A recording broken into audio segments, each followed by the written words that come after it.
biasa bagi setiap orang yang hidup di dalam rencana. Perlindungan proteksi yang sempurna Tuhan akan wujudkan dan nyatakan. Sehingga ibarat kami berjalan dalam kegelapan, sepertinya kami tidak mengerti dan tidak tahu apa yang kami hadapi. Tapi kami tahu Tuhan beserta dengan kami. Sehingga musuh-musuh kami bergelimpangan di samping kami. Karena penyertaan Tuhan hebat, dahsyat atas setiap orang yang taat dan hidup dalam rencananya. Kami mau lebih mengerti, kami mau lebih merendahkan diri, kami mau lebih taat dan mengasihi Tuhan. Sehingga dengan demikian segala apa yang terbaik yang Tuhan sediakan itu benar-benar menjadi bagian kami. Kami siapkan hati kami untuk taburi dengan kebenaran firman. Kau memakai hamba-Mu dengan pengurapan Roh Kudus sehingga pesan Tuhan itu sampai kepada setiap telinga, sampai kepada setiap hati, dan sampai kepada jiwa-jiwa yang taat dan mengasihi Tuhan. Di dalam nama Yesus yang rindu akan firman Tuhan berkata, amin. Puji Tuhan. Silakan duduk. Shalom. Selamat pagi. Bapak Ibu yang dikasihi Tuhan Yesus Kristus, saya rindu kita bersama membaca Alkitab kita di dalam Yeremia 29 ayat 11. Ya. Yeremia 29 ayat 11. Hari ini firman Tuhan berjudulkan dari rencana terwujudlah kehendaknya. Dari rencana terwujudlah kehendaknya. Ya. Jadi kalau kita memulai segala sesuatu dengan perencanaan di mana Tuhan kita utamakan dalam perencanaan itu, maka kehendak Tuhan itulah yang terwujud dan terjadi di dalam kehidupan kita. Yeremia 29 ayat 11 kita baca bersama-sama mulai.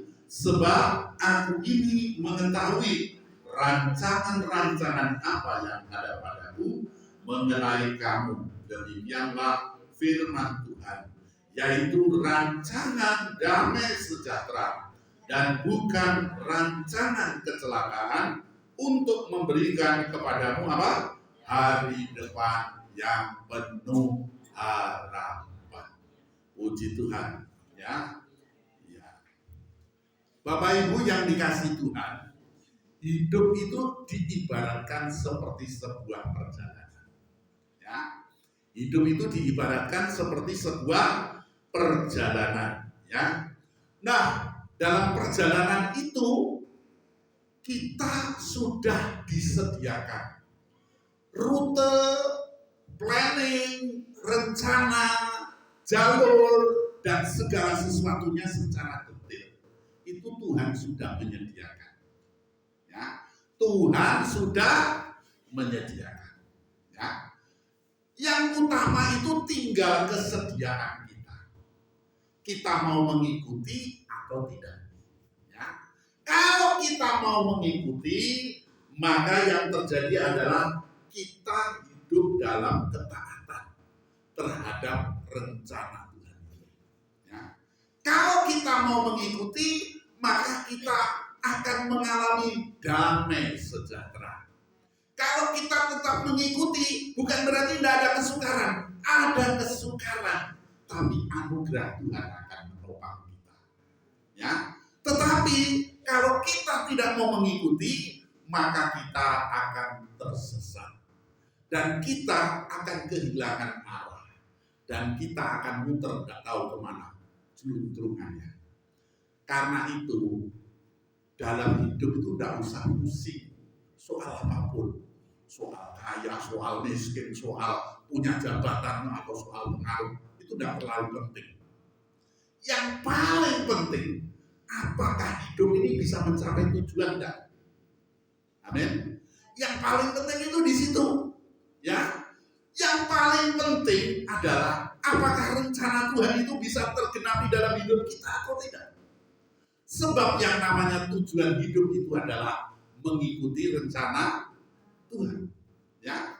Karena itu selama kita masih bisa mengikuti rencana Tuhan, berarti selama itu masih ada jaminan bahwa tujuan hidup kita pasti tercapai. Walaupun kita kaya raya, tapi kita kehilangan daripada rencana Tuhan, tujuan hidup yang Tuhan rancang. Di balik kekayaan itu ada kebinasaan. Di balik kemakmuran itu ada malapetaka. Di balik popularitas itu ada kehampaan dan kebinasaan yang siap menerkam. Karena itu, yuk kita mengikuti rencana Tuhan. Terlebih Alkitab berkata apa? Bahwa aku ini mengetahui rancangan-rancangan apa yang ada padaku. Mengenai siapa? Diri kita. Mengenai kamu. Demikianlah firman Tuhan. Yaitu rancangan apa? Damai sejahtera. Dan bukan rancangan kecelakaan. Untuk apa? Memberikan hari depan yang penuh pengharapan. Ya, puji nama Tuhan. Nah, Bapak Ibu, ada 4 hal yang kita harus perhatikan. Untuk kita bisa mengejawantahkan rencana Tuhan itu agar bisa terwujud sebagai kehendak Tuhan. Ya. Nah, yang pertama yaitu kita harus tahu, kita harus yakin, dan kita harus benar-benar peduli ya tentang peta hidup kita. Ya. Jadi Tuhan sudah menyediakan peta hidup bagi kita. Beritahu, Tuhan sudah menyediakan peta hidup bagi kamu. Beritahu diri kamu. Beritahu ya.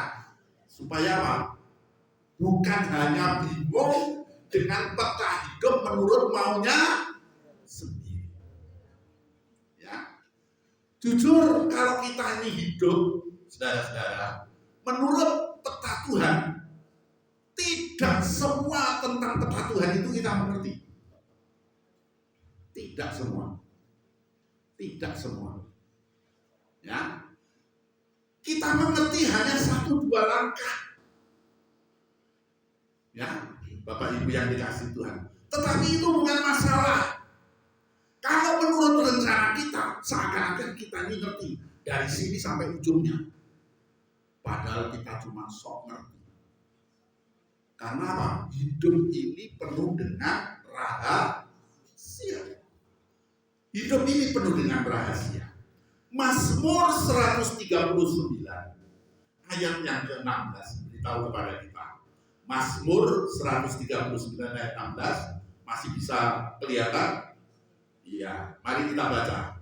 Matamu melihat selagi aku bakal anak, dan dalam kitabmu bagaimana?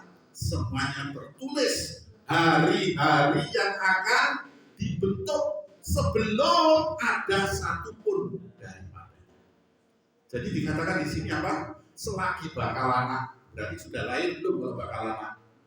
Belum, ya kan? Tetapi kitab Tuhan sudah menulis tentang hari-hari yang akan kita lalui. Artinya apa? Tuhan sudah menyediakan rencana. Sebelum kita lahir, kita ini sudah membawa rencana Tuhan. Banyak orang ngomong kita lahir telanjang, ya kan? Dan mati juga telanjang. Tapi saya ingin beritahu kebenarannya yang sebenarnya. Memang secara fisik kita lahir telanjang. Tetapi kita mesti ngerti bahwa kita lahir membawa rencana Tuhan. Membawa apa? Rencana Tuhan. Ya, mari Mas, selamat datang. Ya, tolong dicarikan tempatnya. Ya, kita datang membawa apa?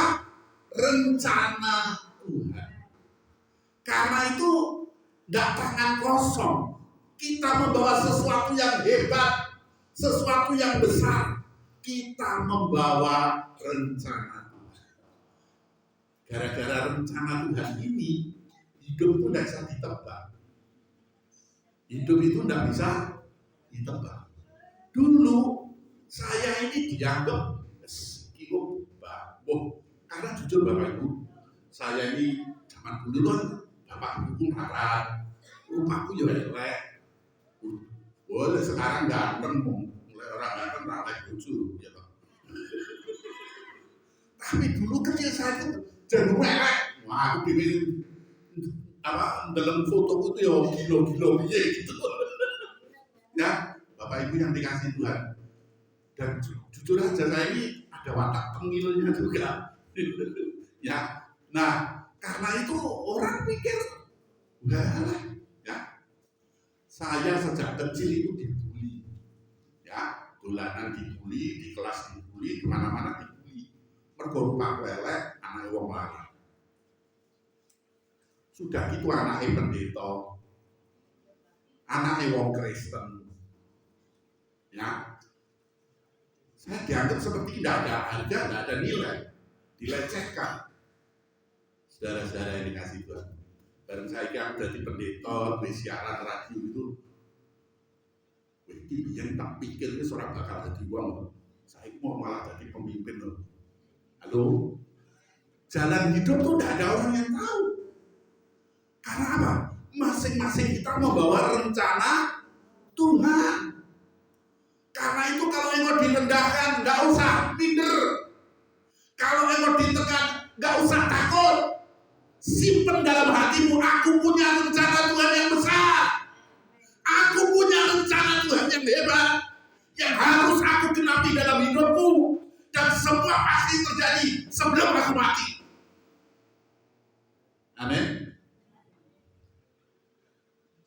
Kalau kita punya keyakinan semacam ini, itu membuat hidup kita itu jauh dari putus asa. Itu membuat hidup kita itu selalu penuh gairah. Kesukaran dan kesulitan itu tidak membuat kita lesu, tapi membuat kita tertantang. Yang aku tahu Tuhanku baik, yang aku tahu Tuhanku hebat. Sesulit apapun, aku pasti bisa melewatinya. Katakan amin. Saudara jemaat Tuhan yang terkasih, itulah sebabnya mari kita pegang teguh rancangan Tuhan ini dalam hidup kita. Supaya apa? Supaya kalau kita hidup dalam rencana Tuhan, apapun yang terjadi hidup kita masih aman. Haleluya. Apapun yang terjadi hidup kita masih ada jaminan, masih ada jalan. Yang paling parah itu kalau kita sudah kehilangan keyakinan terhadap kepercayaan bahwa Tuhan punya rencana yang indah dalam hidup kita. Hidup tanpa rencana Tuhan itu ibarat berkendara tanpa peta. Hidup tanpa rencana Tuhan itu mungkin kita bergerak, tapi kita tidak tahu kemana arahnya dan kemana kita perginya. Tapi kalau bersama dengan rencana Tuhan, meskipun di depan awan berkabut, tapi kita tahu di balik kabut ada matahari.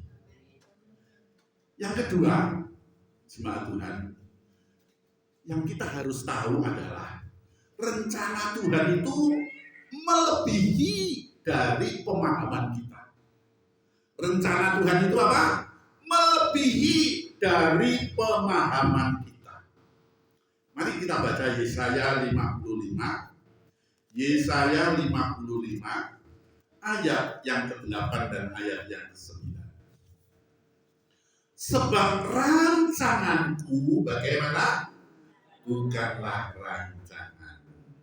Dan jalanmu bagaimana? Bukanlah jalanku.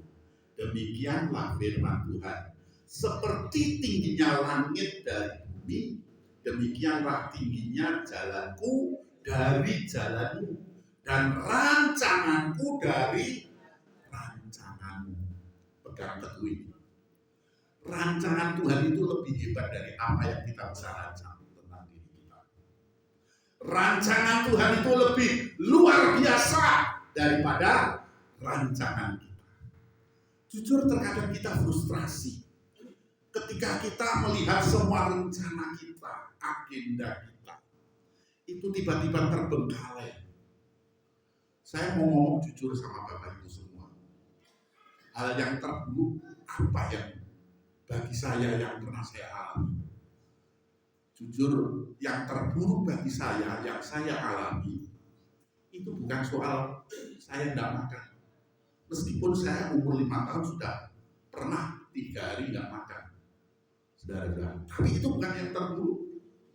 Yang terburuk itu bukan dihina orang. Saya kenyang, dilecehkan, dihina sejak kecil.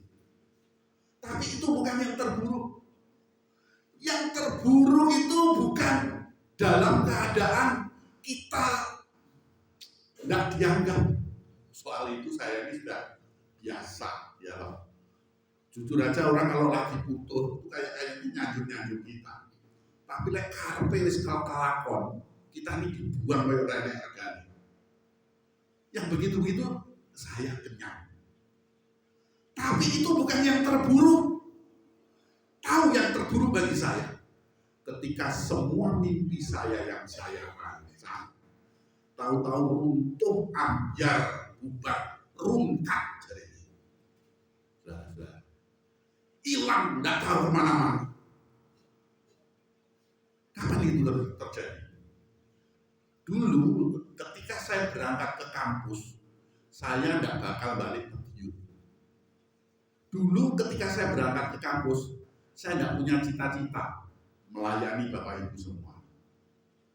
Nggak ada kerinduan, mimpi pun enggak. Tapi tiba-tiba bapak saya meninggal dunia dan saya masih kuliah. Itu benar-benar hancur bagi saya. Yang hancur itu bukan kehilangan bapak saya. Yang hancur itu karena semua mimpi yang saya susun, yang saya rancang. Itu rasanya saya kayak jalani hidup, saya nggak ngerti mau kemana, mau apa. Maaf, ibaratnya kayak masuk ngambang begitu loh. Mas tenang saya ngambang itu kadang-kadang kuning itu duduk emas gitu loh. Ya, tapi saya duduk emas masih ngambang lagi. Hancur rasanya, Bapak Ibu. Tapi saya tahu seminggu sebelum bapak saya dipanggil Tuhan sudah perlengkapi saya. Pada waktu itu saya ini musir-musir. Lek bapakku mati piye yo, tak usir pikirannya begitu.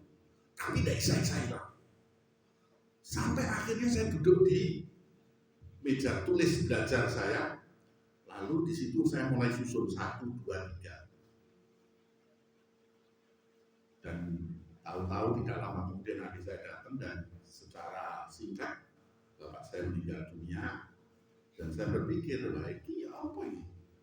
Kalau saya pergi, urung karuan dadi wong, apalagi adik-adikku gimana?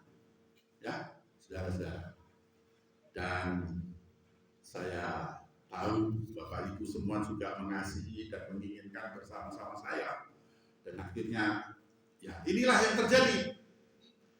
Saudara jemaat Tuhan yang kekasih. Sepertinya saya sudah berakhir. Tapi puji Tuhan, siapa mengira kalau saya jadinya seperti sekarang ini. Amin. Ya, Bapak Ibu, jadi jujur bahwa untuk mengerti rencana Tuhan semuanya itu kita tidak mungkin bisa ngerti. Yang kita bisa ngerti adalah 1, 2, 3 langkah. Tapi langkah selanjutnya kemana kita tidak ngerti. Sama seperti Abraham dipanggil Tuhan. Abraham, pergilah ke negeri yang kutunjukkan kepadamu. Negeri yang mana Tuhan tidak ngomong. Tapi yang jelas nanti akhirnya Tuhan katakan, aku akan memberkati engkau. Aku akan menjadikan engkau besar. Aku akan membuat engkau menjadi berkelimpahan. Dan aku akan membuat engkau menjadi berkat. Dan olehmu semua bangsa di bumi mendapat berkat. Yang dia tahu itu. Tapi bagaimana kemana? Tidak ngerti. Yang bisa dilakukan Abraham apa? Begitu berjalan sampai di tikungan tanya Tuhan, ini mau kemana? Nah, kalau saudara menjalani hidup dalam rancangan Tuhan, tidak mendekat Tuhan, tidak suka ngomong sama Tuhan, tidak suka menghampiri Tuhan, ya sudah, engkau tersesat oleh perasaanmu dan engkau tersesat oleh angan-angan. Oleh karenanya rencana Tuhan itu melebihi pemikiran kita. Saat kita tidak mengerti jalan Tuhan, jangan pernah kita menyimpang. Karena apa? Karena kita kenal karakternya Tuhan yang penuh dengan kasih setia. Amin. Saudara-saudara, mungkin itu dibawa kepada satu saat di mana sepertinya tidak ada pertolongan, tidak ngerti apa yang harus kita lakukan, semuanya buntu, dan sepertinya engkau mau melempar handuk dan engkau akan menyerah. Tapi saya mau beritahu, jangan pernah menyerah, tetap bertahan, nantikan Tuhan. Kenapa begitu? Sebab engkau kenal siapa Tuhan. Sebab saat engkau berdosa, Yesus sudah mau mati buat engkau. Apalagi saat engkau sudah diselamatkan, engkau tidak bakal ditelantarkan. Katakan amin. Semangat Tuhan yang dikasih. Karena itulah kita ngerti, kita kenal wataknya Tuhan yang penuh dengan kasih setia itu. Karena itu kita bisa mempercayai Dia, keadaan baik maupun keadaan yang tidak baik. Saya tahu hari-hari ini ada banyak orang mengeluh karena memang sudah sekitar berapa lama ya, cukup lama ekonomi kita ini sedang seret ya, mengalami deflasi, bukan inflasi, deflasi. Kalau inflasi barang sedikit, duit banyak, itu inflasi. Tapi yang sekarang ini barang banyak, tapi duit itu nggak ada, saudara-saudara. Ya, karena apa?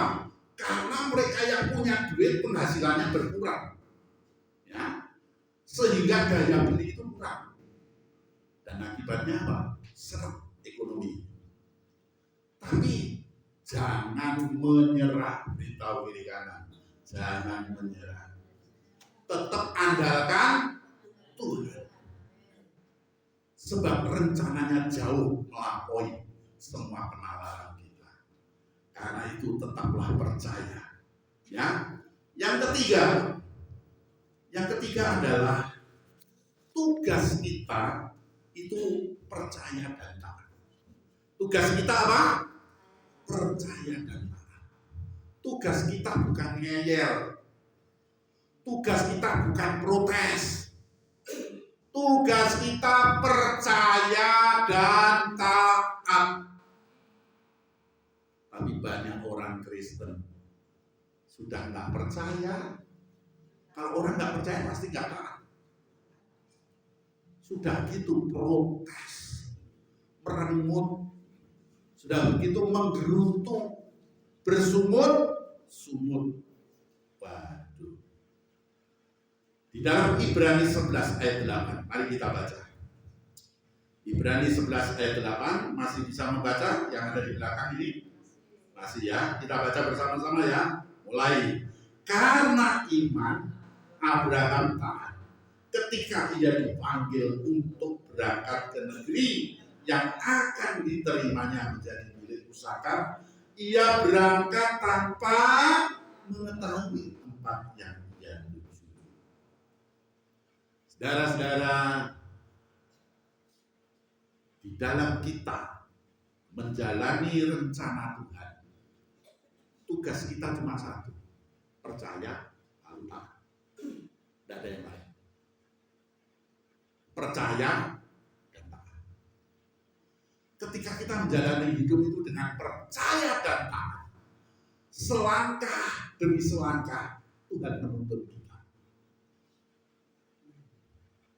Makanya Alkitab berkata, firman-Mu adalah pelita bagi kakiku, terang bagi jalan. Saudara ngerti pelita bagi kaki?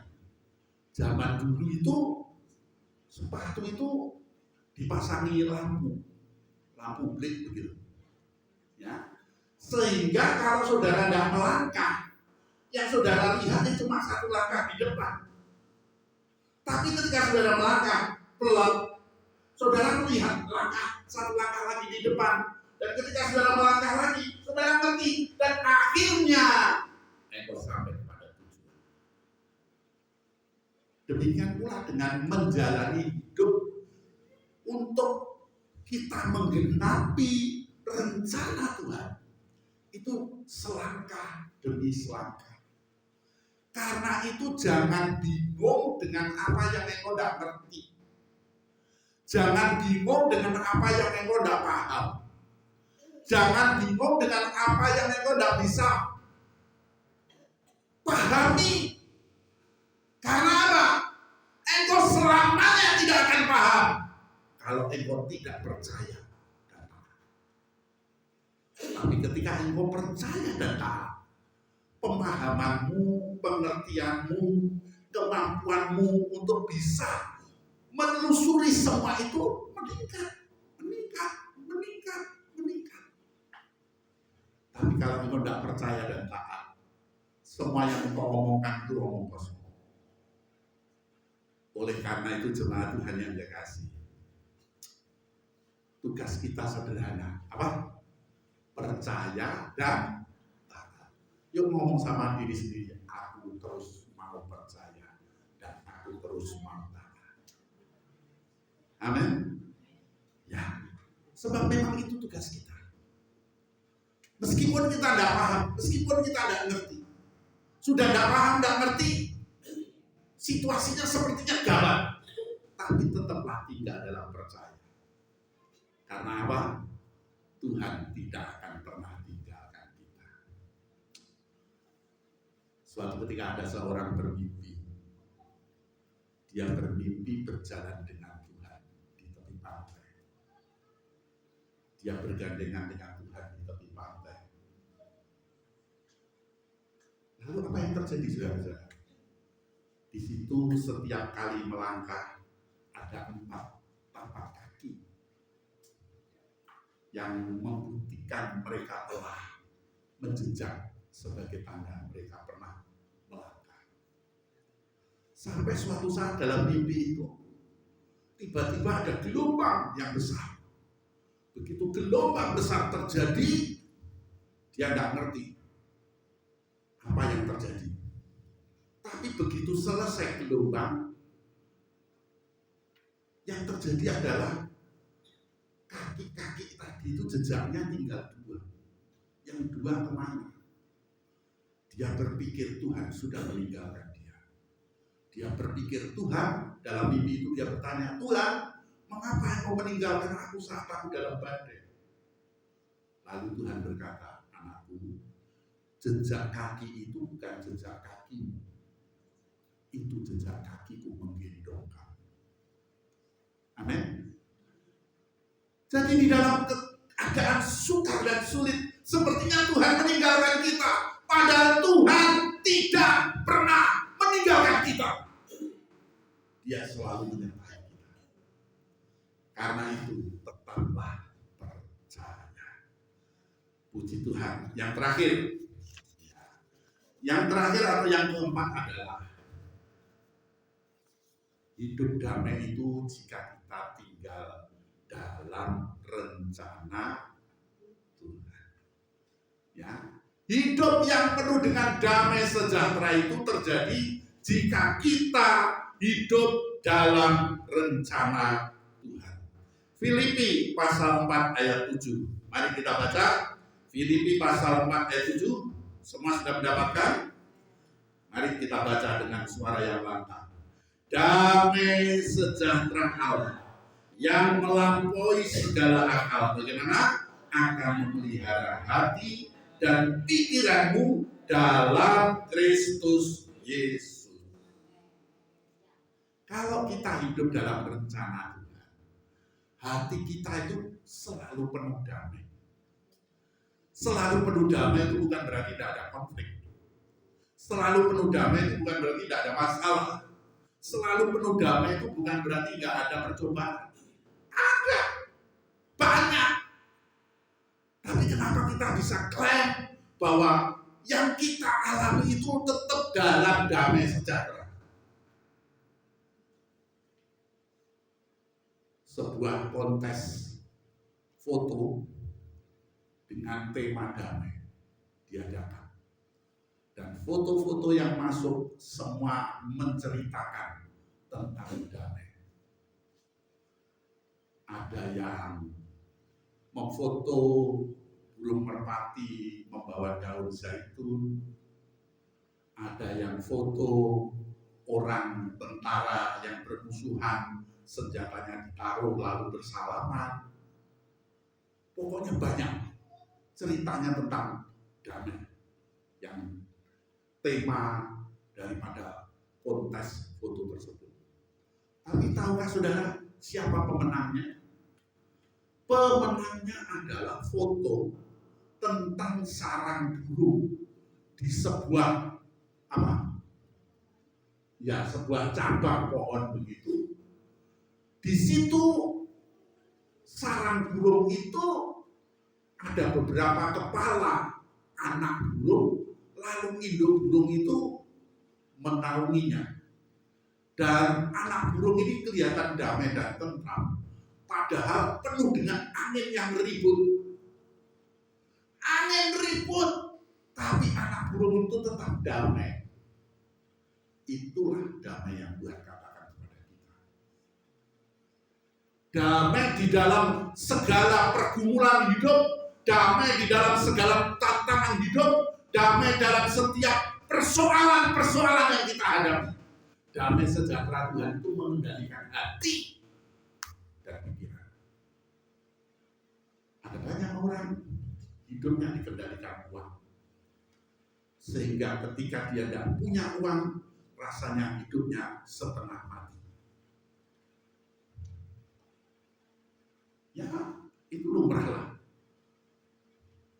Bukan berarti tidak butuh uang.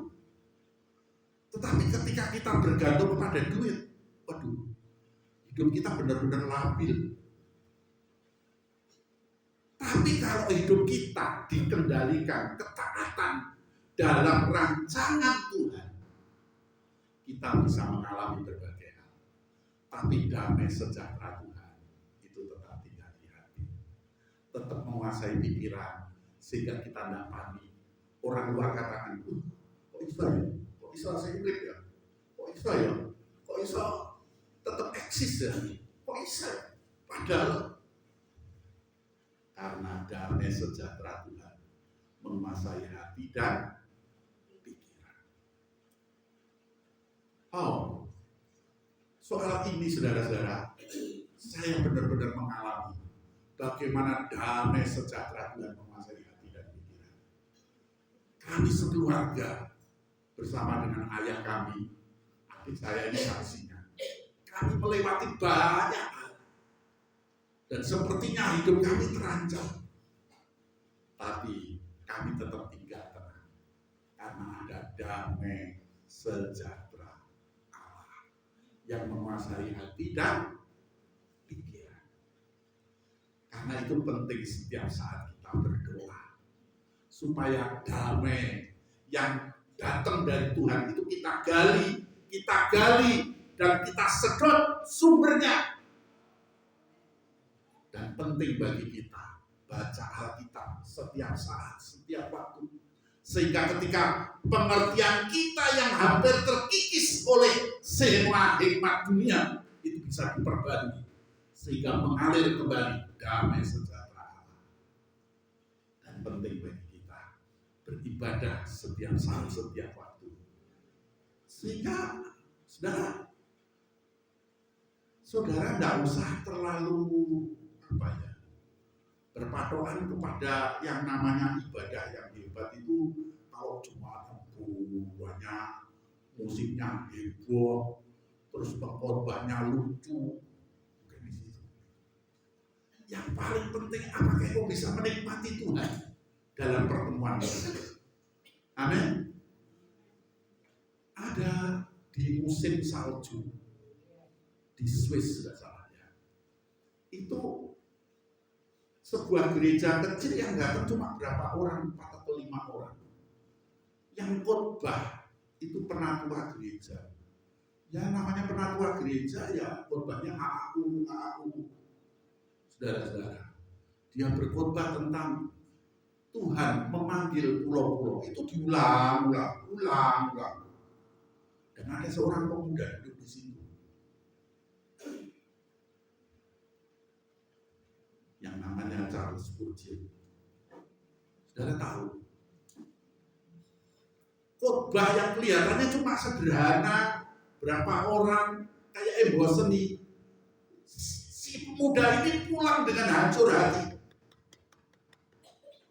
Dia tidak tahan terhadap jamaah Tuhan. Dan akhirnya dia menjadi hamba Tuhan yang luar biasa. Pengkhotbah hebat. Saudara-saudara, di Inggris itu jarang orang kumpul KKR itu sampai 2.000-3.000, tapi dia bisa mengumpulkan sampai 5.000 orang. Tahun revolusi industri, tahun berapa? Itulah Charles Spurgeon yang bertobat di kebaktian yang sederhana.